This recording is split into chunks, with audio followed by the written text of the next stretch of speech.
doctor was startled to discover that the patient's family member was her own husband, while the patient she had just saved was a 6-month pregnant woman.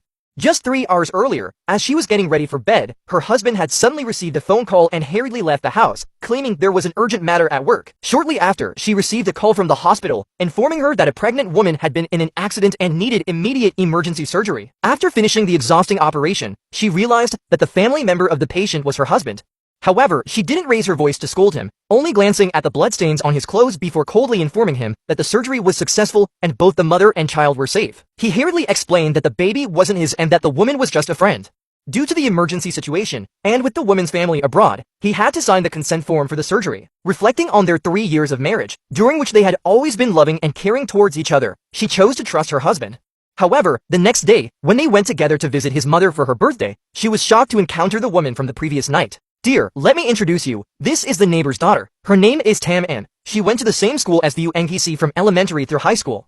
Now she and her husband live abroad and have just returned." "Hello, I'm Tam An. What a coincidence. Your name is Tan An and mine is Tam An. Later, you can call me An like the UNGC does." Hearing this, she was immediately stunned. Because whenever they were intimate, her husband would also call her An, but her mother-in-law's words once again dispelled her doubts. The older woman confirmed that the two had been close friends since childhood, and years ago, Tam An had a crush on one of her husband's friends, often asking him to pass love letters between them. Back home, her husband continued to assure her that their relationship was purely innocent. Once again, she chose to trust him. However, the next day, as she was preparing to leave the house, she was horrified to find Tam An sitting in the passenger seat of her husband's car.